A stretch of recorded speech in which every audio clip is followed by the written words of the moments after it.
Have you guys ever seen Ocean Beach Cafe before? You gotta check this out, come on.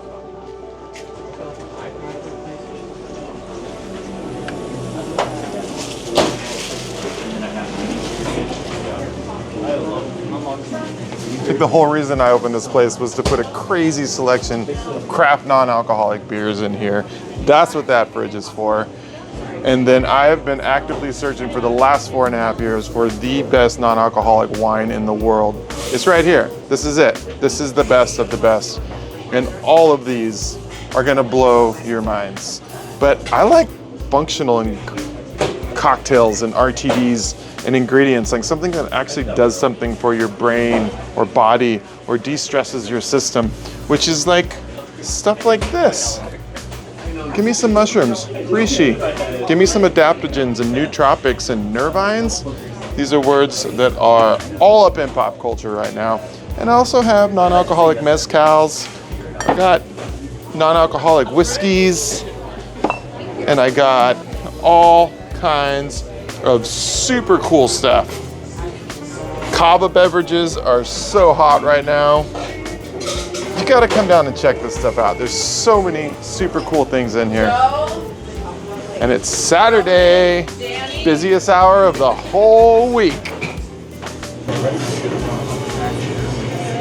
Let's start with some wine. This bubbly is insane. And everybody in the world needs to know that ZERONIMO Leonis Blend from Austria is the best non-alcoholic red wine in the world. Let's check this out.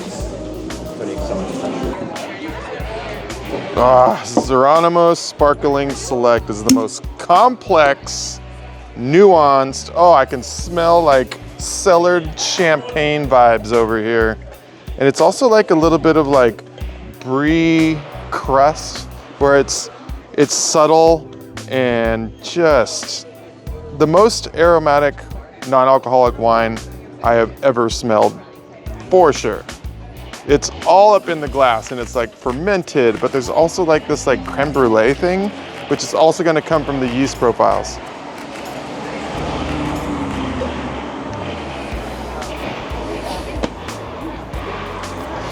Oh, when you swish it around in your mouth like that, the bubbles are so tiny that it fills your mouth, these super tiny bubbles, so it's like creamy. So now we have brie crust and caramel and creme brulee, but like bone dry.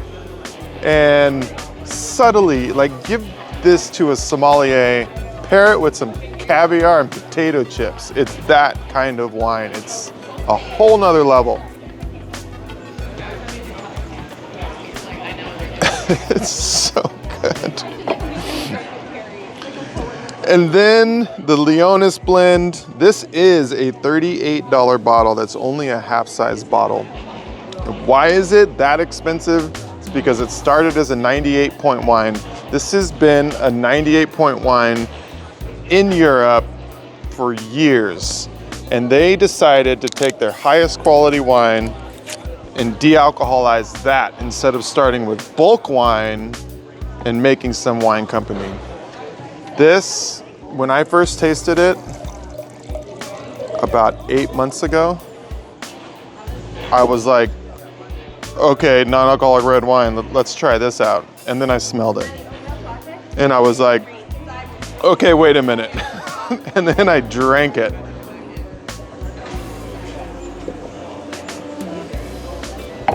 Oh my God. There's 2 years of new French oak in here. And so there's like this little bit of this like, not vanilla, but it's some spice. And there's fruit like dark cherry, like tart dark cherry. But these aromatics, it's like, you ever waited for a car to go by with their exhaust system that sounds like it's from 2009? All right. You ever been in like a fine dining restaurant and you spend extra on the wine and then like you smell it, you're like, ooh, this is the thing? This is the thing. And it does not smell or taste like grape juice as most non-alcoholic reds do because it doesn't have any grape juice in it. And it's called Blaufränkisch. You're like, Blau what? It's an Austrian grape. It's kind of like the Cabernet of Austria. And it has Zweitgeld, kind of like the Merlot of Austria. And it is all wine. This is why I got involved. This stuff is amazing. Oh my God, this is like an extra delicious bottle too. It's like, sometimes there's a little bit of bottle variation and the personality on this little guy is just like unfreaking believable. This is the stuff that we do. Non-alcoholic wine flights. You want to do non-alcoholic tastings of all the stuff that you saw in there? Gotta come down here. We're right by the beach. Woo! It's like my favorite thing to do. It's like, yeah.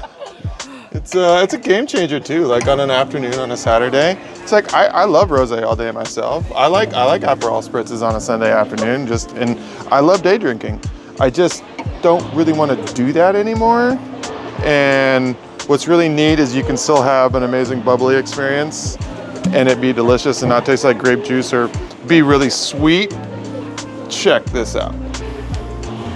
So this is like the fancy stuff, and this bottle comes in at $39 retail, so that would sell in a restaurant for probably like 80, 90 bucks. And cheers guys, smell it first, smell that wine. It's kind of like really aromatic and you can really like smell that fermentation on it a bit. I managed wine bars before, so I guess that's also why I'm like, no, smell it first, check this out. It's fun to taste sommeliers on stuff like this too, because right when they smell, they're like, oh, okay, I'm taking this seriously now. It's kind of one of those wines where it's nuanced and complex. There's a fun exercise too, check this out. So put like a decent amount in your mouth and I just want you to swish it up for like 3 seconds. Let's try that real quick. Oh, it's on. Oh wait, here. She's like, this is just kind of how it goes sometimes for me. Hey, we were thirsty, okay? I gave you sparkling wine when you were thirsty. You did. All right, so switch it around and you'll notice there's super tiny bubbles that almost make for a creamy situation in the mouth. Just keep swishing it, It's like, whoa, it's almost like, now we got like, yeah. But it's kind of fun because then you can like really taste it and it's the kind of wine that like, I don't know, if it wasn't like the best quality wine, if you do that, you're like, oh, okay, yeah, I got like some box Chablis and it's weird, you know, but I'm drinking it because I want to get tipsy. But this one's like, oh my goodness, it just tastes like something real.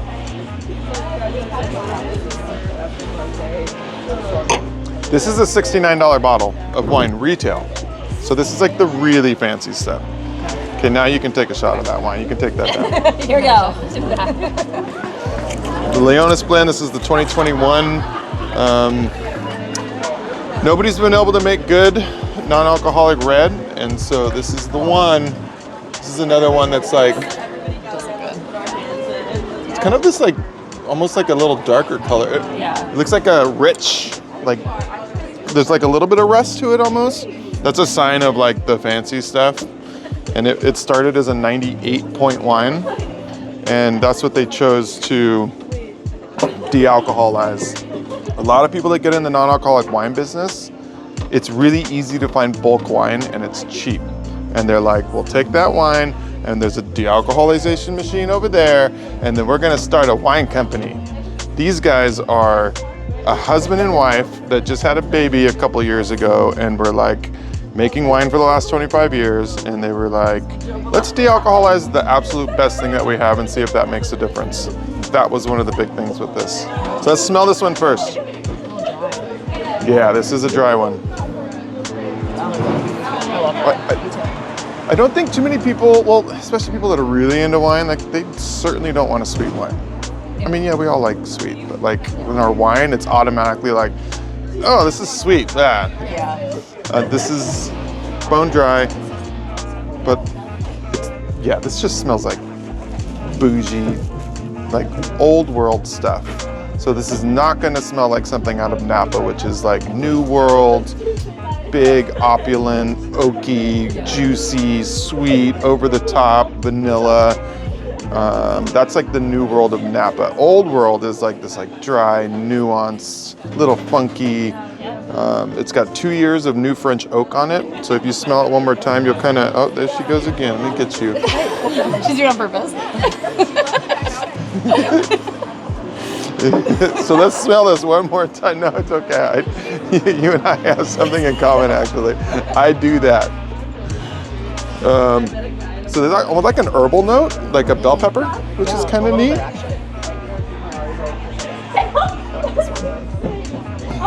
Ooh, but that oak is in there. That's what makes it kind of like, it's almost like if there was a little vanilla sweetness thing, but no sugar, but like the flavor of sweet. Yeah.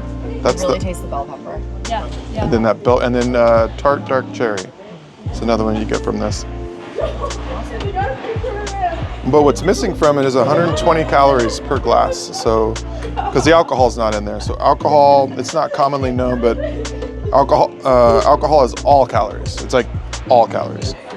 So when you remove that from a wine, you're removing a lot of viscosity and weight. And when you don't have the dimension of the burn that you would normally get, because this is usually 14.5%, when it's not there, there's something missing from what you're familiar with red wine. And for those that do drink regularly, they'll drink this and be like, oh, I don't know, it's just there's nothing there. But I'll give it to a sommelier that doesn't drink and they'll be like, oh my freaking God, this is amazing. Like, hey, where did you find this? Like, thank you. There hasn't been anything, you know, like, oh my God, this is so cool. But then somebody that drinks wine all the time that knows wine is like, oh yeah, but you know, there's just something missing in it, you know? It's like, yeah. How many calories is a normal glass of red? It's go into the like, think like in the 200 range, 220. It's a lot more than that. Oh yeah. Oh yeah. If they had to put nutrition facts on labels, Not good. oh my God. So there's a bunch of stuff that's happening in the next few months that is going to change the world, which is the guidelines are probably going to come out saying no amount of alcohol is good for you. And that's from the WHO, which is the World Health Organization. And now I'm seeing multiple countries are like, oh, okay. So this whole thing about alcohol, a glass of wine a day is good for you. It's total bullshit. It's like this, all those studies and all that stuff that came out was very traceably from the alcohol industry, funding studies to help to make sure that regulations came into place. And we're in this, you'll see in the next 6 months or so, it's going to be national and international news. It'll be like on Google News being like, no amount of alcohol is good for you. Big alcohol is going to be like, no! And then alcohol sales are already on a significant decline, and big alcohol is like freaking out. But they also know that Gen Z isn't drinking as much, and millennials got a little older and they want more wellness, and Gen X, it hurts them, and boomers are like, I'm still gonna drink anyway because I'm stuck in my ways. But they're just looking at this whole thing like, yeah, numbers don't lie. We don't have to get mad anymore. We just have to pivot and adapt. And that's why this industry is just blasting off right now. What do you want to drink? I want some of that CBD kombucha. CBD kombucha? It's so good. Cannabliss coming up. Thank you.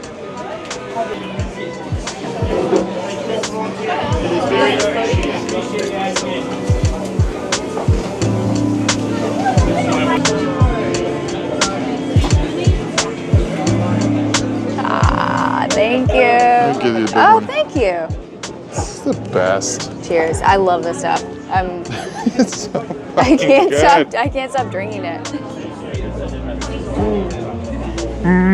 Tasty. God, it's so good. So what's happening at Ocean Beach today? Big crowd. Ocean Beach is slammed today. It's Saturday at 11:30. Yeah, it's nice out too. busiest hour of the whole week. We've got the beach cleanup. I think they had 35 people today, and then they're getting free food and beverage because every Saturday we feed them for free. And then we are sponsoring the volleyball tournament today. So we're getting them 15 sandwiches, and we are gonna pop some champagne for the winners of the tournament. And then we are gonna do a podcast today. Yeah, I'm excited for that. I think, I mean, it's a conversation that we have all the time, so it's like we might as well share the wealth of knowledge, right? I cannot wait to have this conversation. You want to know what I want to talk about? Yeah, of course. I want to talk about the non-alcoholic and modern sobriety movement. Yeah. Well, they're really kind of coexisting ideas, right? That I don't think would exist without the other, which is so fascinating to me. I think they've sort of both fed and birthed the other alongside on this trajectory that we're on, you know? I love that as a title too, because like I've been over here like non-alcoholic bar. It's over here. It's by the beach. Get to San Francisco. Come on down. There's a non-alcoholic bar here. There's a whole non-alcoholic movement going on. Yeah. And then I met you. Yeah, and I'm like, let's talk about our choices, everybody. It's really such a bigger picture, but I think you can't talk about one without talking about the other, right? Because I think it all comes down to this wellness movement that we're seeing, this desire for more intentionality and depth and purpose, and it's just sort of all culminating in like, what the fuck are we doing with booze, you know? And so the answer to that is, well, here's something better to drink, and also let's talk about it. Let's stop, you know, pushing this into the closet and under the rug, and let's bring it out. Let's have an honest conversation and drink something cool while we do it. It's definitely in society right now to drink less. A lot of people not drinking at all. Right now, there is somebody that knows somebody that has either stopped drinking or has totally cut back on drinking, or they're doing that themselves. Yeah. Think about that. How many hundreds of millions of people around the world is that right now that are like, oh yeah, we're having this conversation? Well, I also see it as this huge ripple effect, because for a long time, I mean, someone like me, for example, like I knew that alcohol was a really like toxic piece of my life, you know, but I wasn't really doing anything different than anyone around me, and I didn't see anyone around me talking about not drinking in a cool way. So it's like this ripple effect of, oh wow, if we're out here talking about these things and showing an alternative lifestyle, people just feel that that's a permission slip in a way to explore it, you know? It's like, oh, they're doing it, I could do it. He seems cool. Maybe I could drink non-alcoholic beer for a couple weeks and see what happens, you know? Making non-drinking cool since 2021. Yeah. What's up, Emilio? What's up, Moon? Moon, come here. What are you doing? What are you doing? Oh, Moon. How you doing, Moon? Hey, buddy. Oh, yes, I know. Oh my You're goodness. doing so good. Hi. You're so sweet. Oh, the waves are perfect today. Ocean Beach, San Francisco. Get down here. Bobak. Mr. Josh. How you doing, my friend? Doing good, bud. Awesome. What's going on today? Well, we did another beach cleanup, Keep Ocean Beach Clean. It's our recurring weekly series on Saturdays. Keep Ocean Beach Clean. That was the hashtag back when we were using hashtags in 2021. Still is, technically. Yeah, we had 20 volunteers today. We went and picked up 21 bags of trash, and we did pretty good. You guys count them every week, huh? Yeah, well, we try anyway. Sometimes the department comes and picks them up before I get the full count. Nice. Keeping Ocean Beach clean. Yeah. And community leader on the block here in the Playa in the outer Richmond. Haven't seen you in a while, man. I know. My day job took me away from weekend volunteering for a little bit, but I'm back. And I'm not going anywhere as far as I know. So we'll see. Nice. Have you noticed a difference in the cleanliness of the beach out there? Oh, absolutely. One of our volunteers was actually just asking, like, so can we go anywhere else? I feel like there's not a lot of trash to pick up here. And I was like, that's a good problem to have. I like that problem. I want to keep it that way. Yeah. But no, in all seriousness, even when we have only a dozen or 24 volunteers and we only pick up, a couple bags of trash, it still makes a big difference. And there's always going to be trash out here, unfortunately. Like there's wind, there's, people, tourists come from around and just throw stuff away, or the cans out there by the beach aren't the best well-maintained. They've not been serviced by the city and the state and feds for some time. So we know there's always going to be some trash floating around, and we need to make sure we're doing our part to not just pick it up, but also model the kind of neighborhood we want to be in, and that means taking care of our neighborhood. What are the organizations involved in making this happen? Well, Vince Yuen from Refuse SF is the one that recruited me to captain this starting in 2021. And in addition to them, they're kind of like the glue. They're the email newsletter, and he has the occasional volunteer appreciation party, and he works to build relationships with all of the small businesses like your own. And then with this particular cleanup, we have Ocean Beach Cafe, of course, great partner, helps feed the troops after the cleanup, and then also you guys graciously store the materials for us, so we love that. And then, of course, we also have the Civic Joy Fund. They're a great group. They helped raise a bunch of the money that goes towards paying your business for the complimentary sandwiches we're able to feed volunteers with after each cleanup. So Refuse, Civic Joy Fund, and Ocean Beach Cafe make this one possible. And then Vince and Refuse sometimes get other groups like corporations, nonprofits, other groups to bring volunteers in for a particular day or particular week if they want to, surge their numbers a bit. So nice. A lot of good groups, a lot of good people, but ultimately it's thanks to just rank and file people and neighbors, people who are out here doing the work, or students in some cases who need to get that service credit, who make this thing work. Thanks, man. It's definitely not a solo thing, it's a team thing. You came here, knocked on the window before I had opened. That's right. This place used to be a different kind of a deli, and I knew that owner, and I was sad when he was closing. And when I saw you poking around and beginning to open this place, I was like, oh yes, something's coming in. And it's been really great. I'm really impressed with what you built and what you're continuing to build, man. It's about 4 years ago next month. Yeah. Thanks for always being here, being a community leader, and allowing us to do all this stuff, man. Yeah, well, just trying to do my little part. Thanks, Bobak. Yeah. Nice to see you, buddy. Cheers, boss. All right. All right.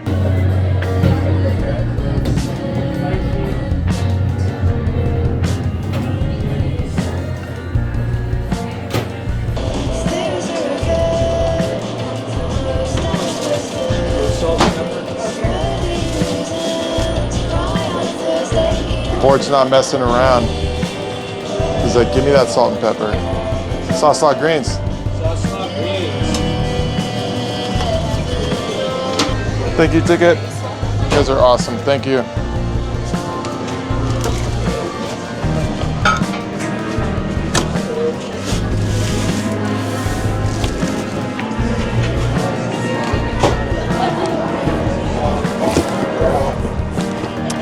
We'll go across the street. Okay. This one over here, where the sun's at.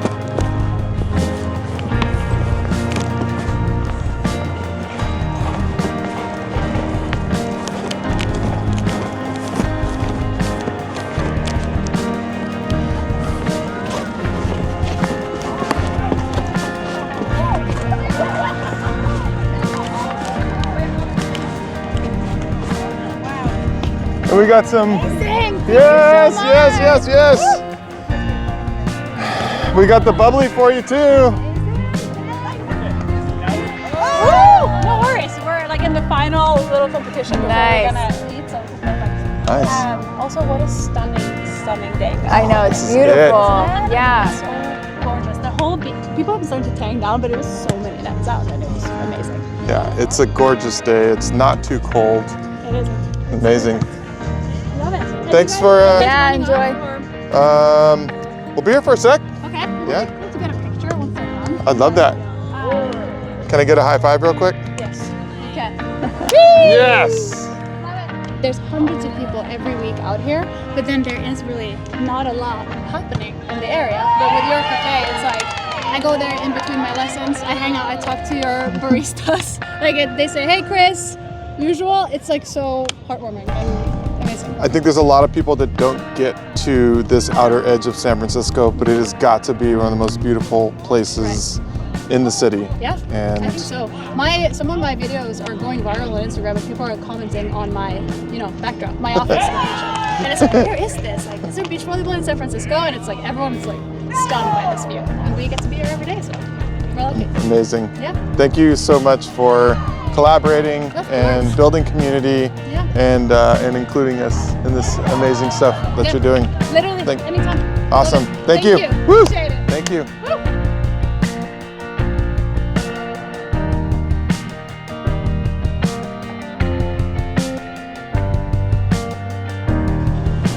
Ah, thank you. Welcome. Thank you. Oh, I think I have the I think I have the goods. I'll let you do the honors though. Yes. What do we got? This is the ZERONIMO Sparkling Select, the best bubbly I've ever had. It's nuanced, bubbles. complex, aromatic. Yeah. It smells Oh, like wow. the future. Smells like the fancy stuff. Cheers.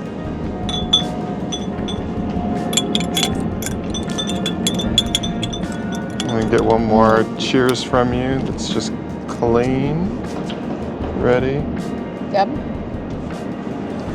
And Cheers. cheers.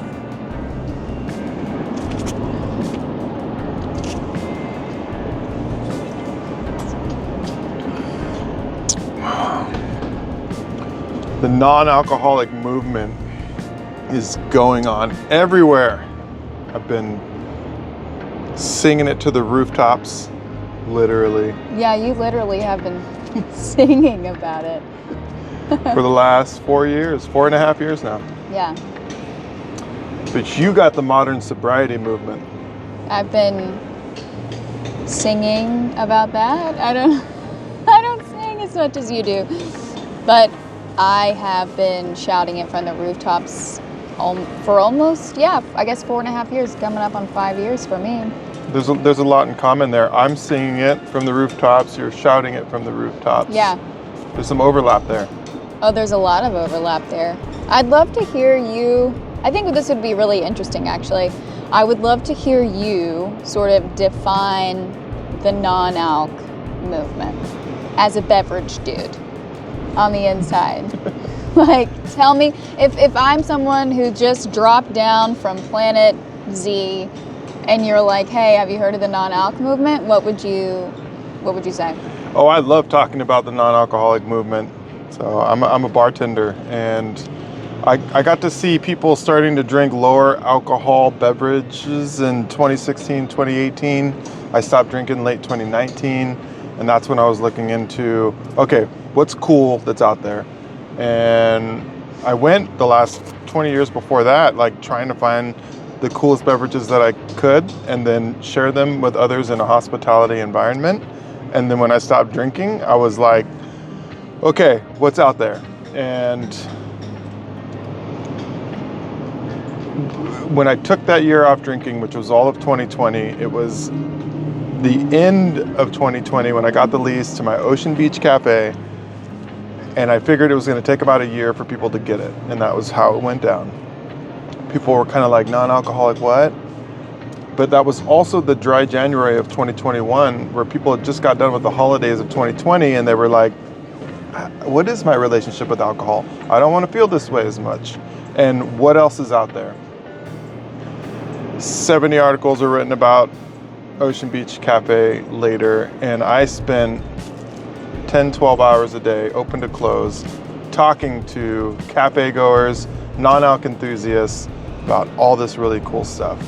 So what I see happening is different generations for different reasons are into drinking less, and it's really an unprecedented shift.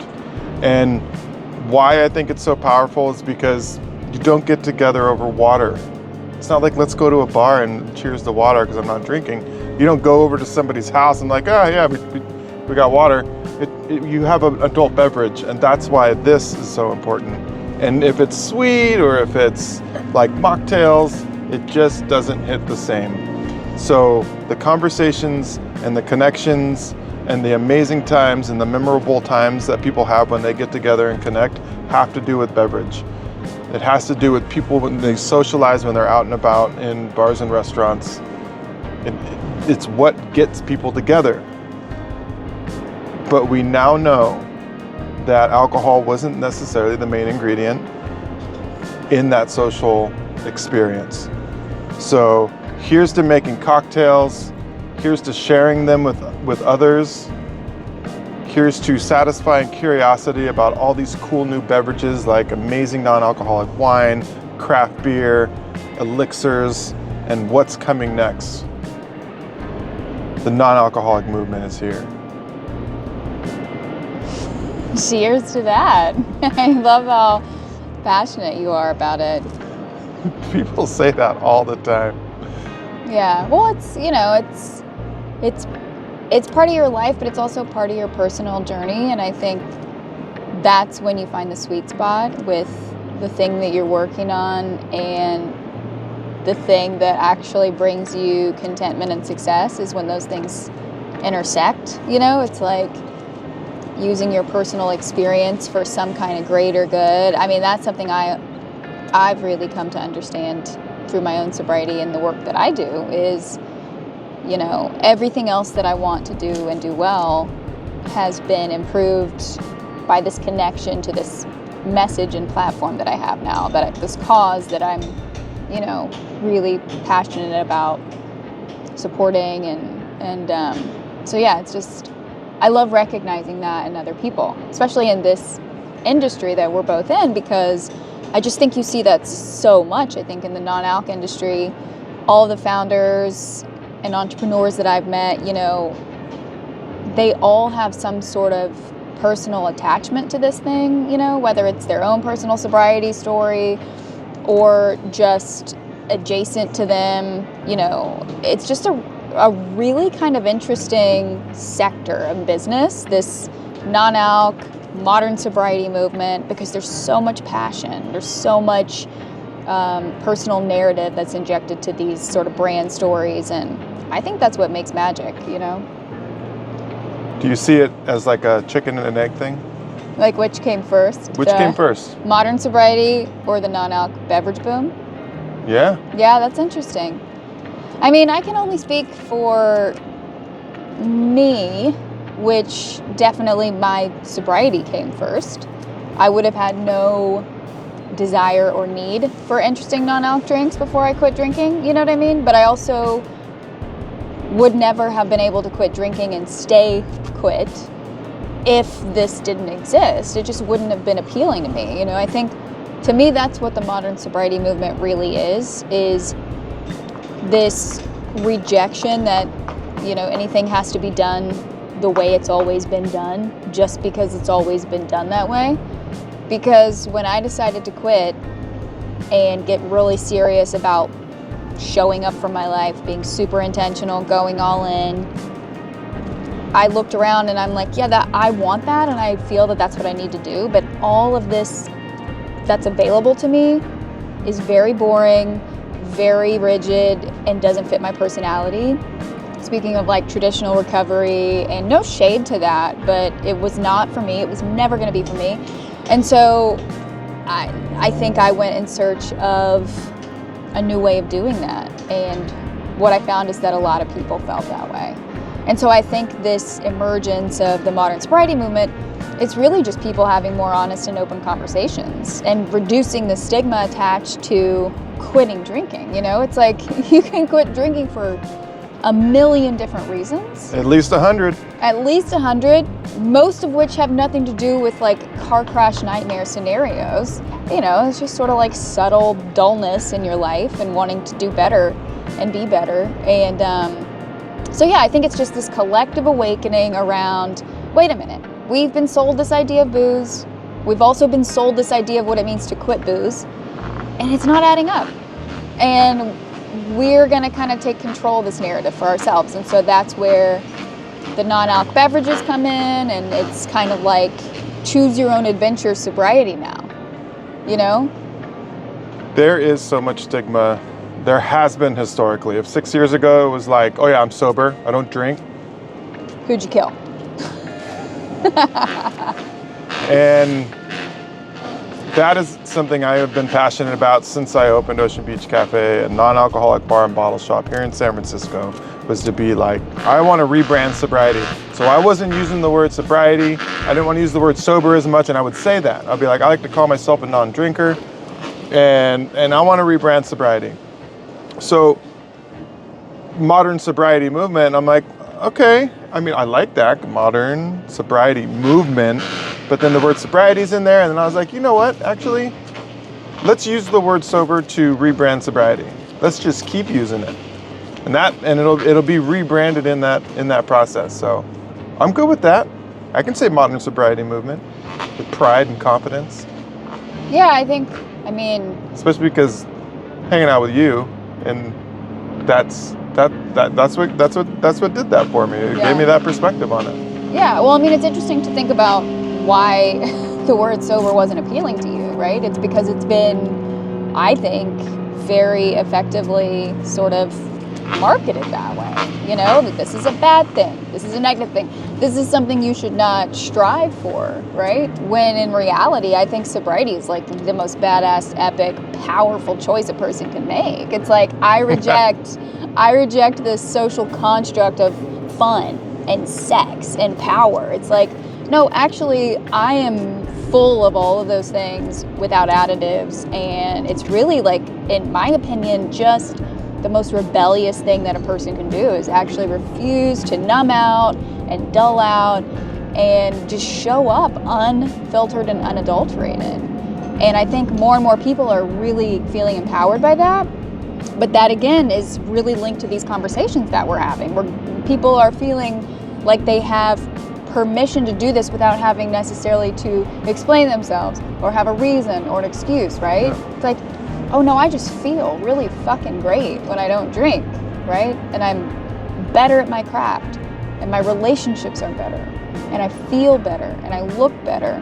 I have more money, I have more time. And so I think from that is born this entire market of beverages, because we also want to party, we also want to have a great time, we also want to connect, you know? Hundreds of brands, hundreds marketing themselves, letting people know what they have, why it's cool, why it's interesting, and a lot of brands that are just like, oh my God, not another Fojito, please. Fojito, and let's not call anything faux or non or zero or less than. It's like, God, I can't wait till the words that are used are this like spirit free is kind of nice. Yeah, I like spirit free.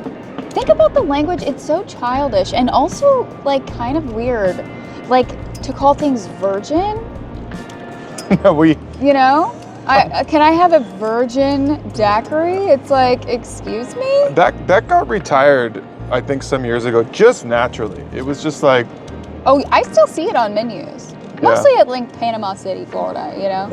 It's like, where I remember going to the beach and it was my favorite part of vacation was I got to get a virgin strawberry daiquiri, you know? Why? Because I wanted to say the word virgin in front of my parents at dinner? Like, I don't know. Maybe. Yeah, that language is really weird. Mocktail, faux. It's like insinuating this is a fake, this is like an impression of something, you know? But I want to hear you talk more about the non-alc movement.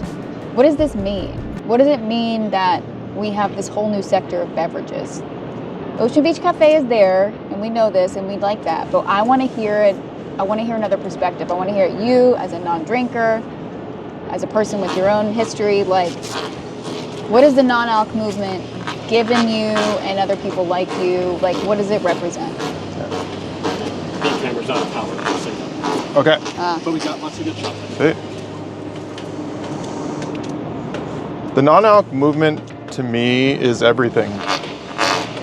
As a chef gets into making food, I like to make drinks, and I like to learn as much as I can about them and share their stories. we can do that now because these beverages have come around. That people can get a beverage that doesn't make them feel like they're a child, I think is important. That they can have something interesting, like that's tantalizing, and that's an energy and a frequency and an experience that people want. It goes to a deep cultural thing to get together over beverages. This is like, there's a societal shift that's happening. There's a structural shift happening.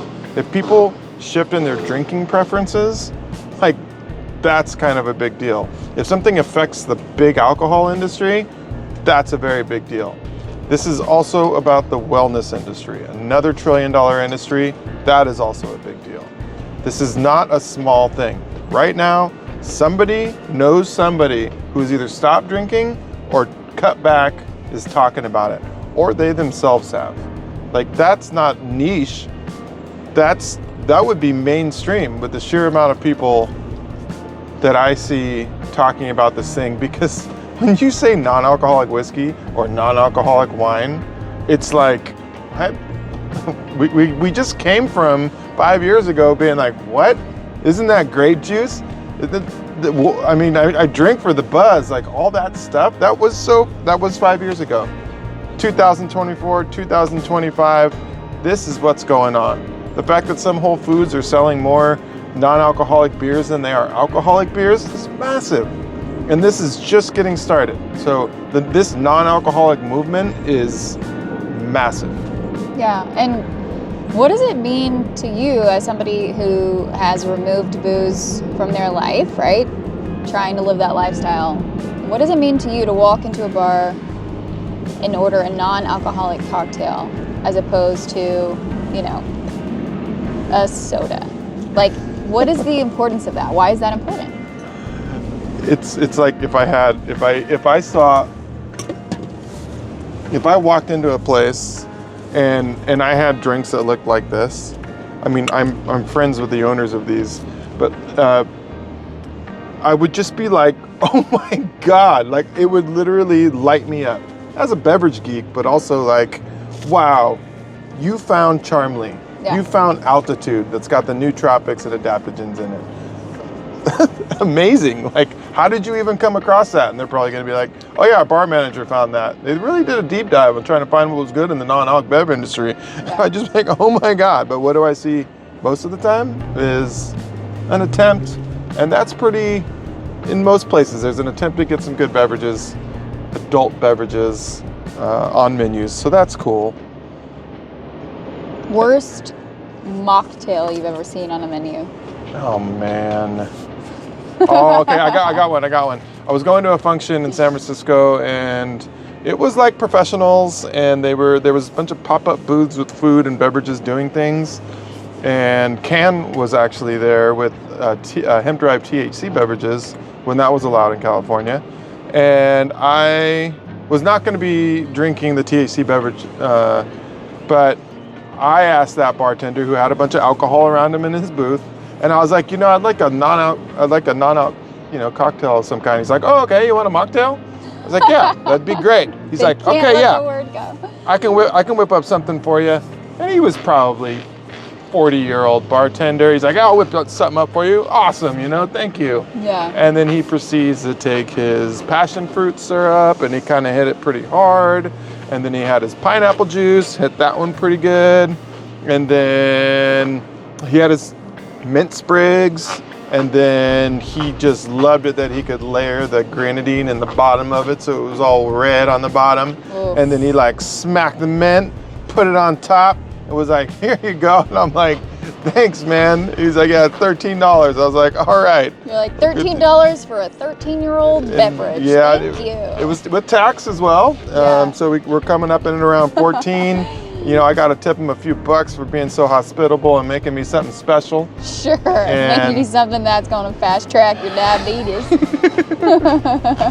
and that's, oh man, it's not always going to be that way. It's getting better, but... Yeah, no, it is so frustrating to see that though. I mean, I've had some pretty shitty things made for me. I was at this really well-known, members-only club that everybody would know the name of if I said it, but I'm not gonna. And the bartender made me and my friend the most disgusting mocktail, as he called it, I've ever had in my life.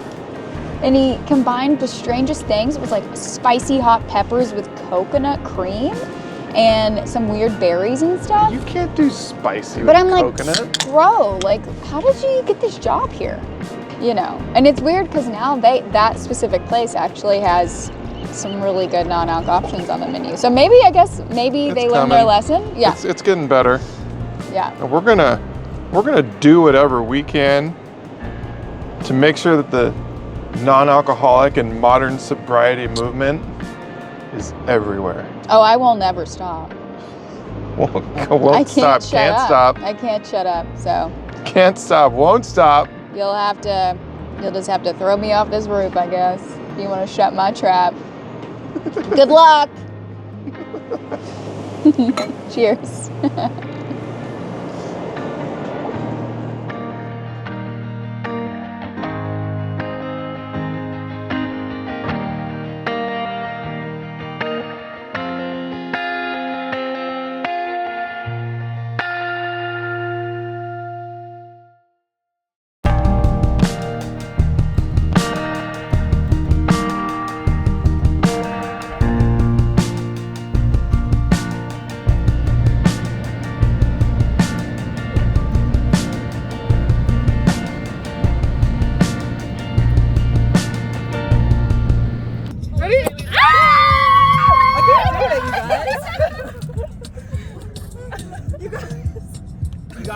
Shake it, come on. Yes. Up, Wait. I feel like I need to like. You got it. Just go. You got it. I don't have a straw. Yeah. Go.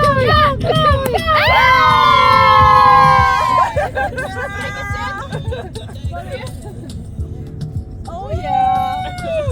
Nice. Oh my god. Cheers. Cheers. Cheers again.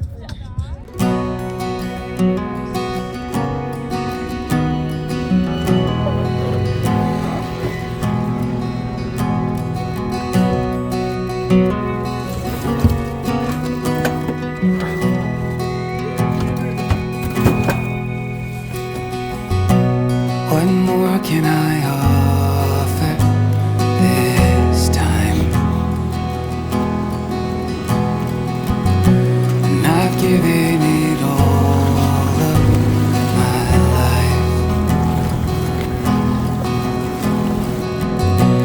Been feeling it slowly pass by.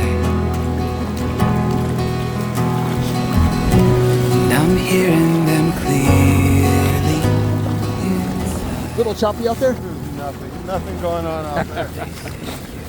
Bunch of weird short peaks, nothing to ride. That's cool. In between storms. They say give it up, give it up. At least you tried. Dream. I know there is more yet to find, but I've been here before in my mind. So I know I'm just